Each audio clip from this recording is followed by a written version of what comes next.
Some breaking political news. CNN now told Vermont Senator Bernie Sanders is suspending his campaign for the presidency. This, of course, in a campaign that has been put on pause by the coronavirus crisis. CNN's Ryan Nobles has been covering the Sanders campaign from the beginning and joins us. Ryan, the senator from Vermont finally deciding it's time to bow out. That's exactly right, John. This is a long time coming for Senator Sanders. His campaign basically been put on hold because of the coronavirus crisis. And with each passing vote, he was falling further and further behind former Vice President Joe Biden in the delegate count. And now, finally, Vermont Senator Bernie Sanders has decided it is time for him to bow out of the race for president. We're told that he informed his staff during an all-staff call that took place a little after 11 o'clock today. And then later this morning at 11:45, excuse me, he'll hold a live stream where he will address his supporters and talk about his reasons for getting out of the race and what his plans are going forward. Of course, John, this was a difficult decision for Bernie Sanders on many levels, excuse me, mainly because he had been at this fight for so long. And I'm not just talking about his time running for president of the United States, which he's basically been running for president for more than 5 years, if you go back to his entry into the race to take on Hillary Clinton back in the last go-round. Sanders has also been working on many of these progressive issues for more than 40 years of his career. And it seemed a couple of months ago that he was on the precipice of winning the Democratic nomination right before the vote in South Carolina. He had won 3 of the 4 last contests. He and his team felt that they were in a good position going into Super Tuesday. And then, of course, it all fell apart after losing big time in South Carolina. And then the moderate vote coalescing around former Vice President Joe Biden. And after that, Sanders was just never able to regain that footing that he had once established. The big question, I think, John, now is exactly what does Bernie Sanders do to encourage his supporters to get behind the campaign of Joe Biden? One thing that Sanders has said consistently since he decided to get into this race in February of last year, that was regardless of who the nominee was, that he was going to do everything he possibly could to help that Democratic nominee defeat Donald Trump. And you can already see it on social media. There are many Sanders supporters who are still uncomfortable with the idea of Vice President Joe Biden being their standard bearer. That's a significant portion of the electorate, obviously not enough to win the Democratic primary, but a big enough portion of the vote that it will be very important to bring those folks into the Biden camp if they have any hope of beating Donald Trump this fall. So that is going to be his big test. I imagine we're going to hear something along those lines during this 11:45 address to his supporters, that outreach to them that it is now time to get behind Joe Biden in order to win the presidential election this fall. But the way that Sanders conducts himself between now and November, John, could play a key role in who wins and loses this presidential election. John. Ryan, stay with us. Ryan Nobles. I want to also bring in our political director, David Chalian, Maggie Haberman, and Dana Bash are still with us. David, to you.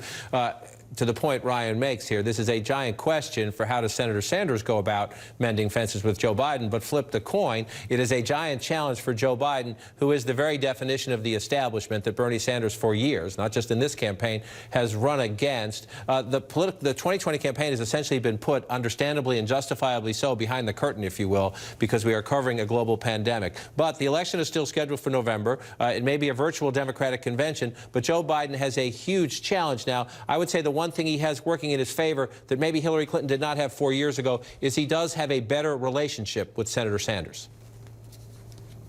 And that is no small thing, John. He also has more time here, right? Senator Sanders is getting out earlier in this cycle, as you noted, a campaign on hold, than he did last cycle with Hillary Clinton. So there is more time here to heal the wounds, which is what a lot of Biden supporters were hoping they would have. You noted, John, correctly, I think, this burden is not just on Senator Sanders for bringing his supporters into the larger Democratic fold to achieve that goal of defeating Donald Trump that both Joe Biden and Bernie Sanders say they share. It is also a burden on Joe Biden, and one you see he has been taking on since before their last Democratic debate on CNN March 15th, a few weeks ago. In advance of that, you saw Joe Biden starting to take on some of Elizabeth Warren's issues and being friendlier to some of the issues that Bernie Sanders had brought into the fold. That is all the work that Joe Biden started to do and will have to continue to do to make sure that this wing of the party remains energized, enthused, and is able to be part of the broader Democratic effort in trying to defeat Donald Trump. And to Maggie first, and then Dana. Part of the question here is, and you see it, there are already some people around Biden or in the Democratic establishment who are now for Biden, saying, well, we don't have to worry as much about Sanders because, look, he didn't run as strong against Joe Biden as he did against Hillary Clinton. But I would argue that that is a false comfort, if you will, in the sense that if you look at an electoral map, and if you look at how close Michigan, how close Pennsylvania, how close Wisconsin were in 2016, maybe Joe Biden can assemble a different coalition, but the lesson of 2016 is you better not leave anybody in the Democratic Party at home, whether it's Sanders supporters, whether it's African Americans, whether it is anybody. I think that's exactly right, John. And look, I think if you look at current polling of the sitting president, the incumbent, you can see how little his numbers really have moved. They went up and then they came back down to basically where they have been.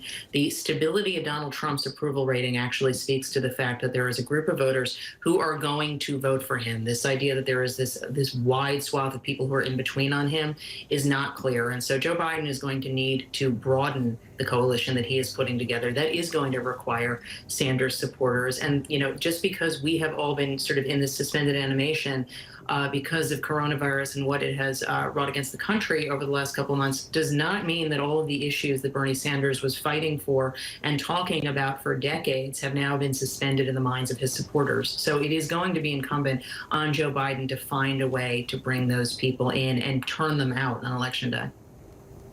And the question, I guess, Dana, is how. In the Joe Biden, he clearly gets it. The question is, does he understand the depth of it? Does he have the team and his own outreach efforts to do it? He has spoken in recent days, as Senator Sanders was debating and deciding what to do, about being a bridge, about being the bridge to a younger generation of Democrats. The question, he has a big choice. He's now starting the vetting process for a vice presidential pick. That could be one way to reach out to the Sanders base. There is the Sanders people, if you will, including Congresswoman Alexandria Ocasio-Cortez of New York, who has been quite critical of Joe Biden and what he represents. How does he, and maybe the flip side is Elizabeth Warren, who has been much more complimentary, how does he find a way with Sanders, with Warren, with those younger progressive Democrats to say, I get it. We may not agree on everything, but my door is open. You will be at the table. Well, let's be clear. There is, I think it's fair to say, a minority of Sanders supporters who Joe Biden will never get. You know, as we were going through the process, I was texting with somebody who was a Bernie Sanders delegate in 2016, who was telling me that he and, you know, several people who he went with were never going to be Joe Biden. But it is, in the hopes of the Joe Biden campaign, the minority. What is going on right now is people in and around Bernie Sanders, I've been texting with a couple of them as our colleagues have been speaking, are working with and have been working with Bernie Sanders to extract maximum leverage. And even though he has suspended his campaign, he still has leverage because, and when I say leverage, I mean leverage to get Joe Biden to at least give voice to some of the issues beyond what he's already done that Sanders has been pushing for decades, never mind in this campaign. And he has that leverage because Joe Biden in his campaign understand recent history in 2016, understand the perils of brushing those ideas aside. And that means that more Bernie Sanders people are going to stay home if they don't feel included. So that is happening as we speak, John, that sort of to and fro, the negotiation, and it will continue to happen up until the convention, whenever that will be, however that happens, and then more importantly, through the general election.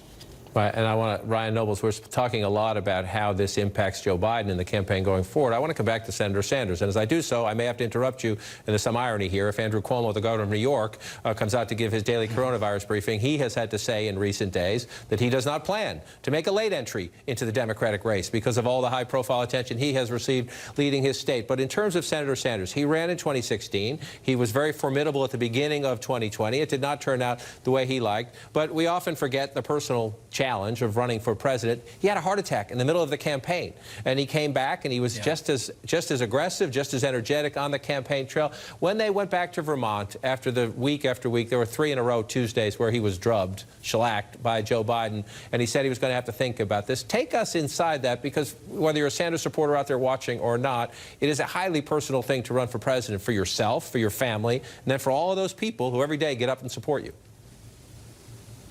Yeah, that's exactly right, John. And also, when you take into account that Bernie Sanders felt as though he had brought a movement that for a long time had been just not appreciated by many in the political class and brought it to the forefront, brought it to the mainstream, the idea that he was just going to abandon it in quick fashion was just not something that was going to happen. And I know what happened when he came back to Burlington after every one of those Super Tuesdays. He had a very close group of his associates that he sat with. It's a very tight circle of advisors who he trusts the most. Including his wife, Jane Sanders. And what they talked about wasn't just Bernie Sanders' future, it was the future of the progressive movement. And if he exits the stage, who is going to be there to pick up that mantle? And how important will it be to make sure that these big issues like health care for everyone, eliminating college debt, making college more affordable, creating a more level playing field when it comes to economic inequality. He's very concerned about those issues no longer being a priority to the people running for president.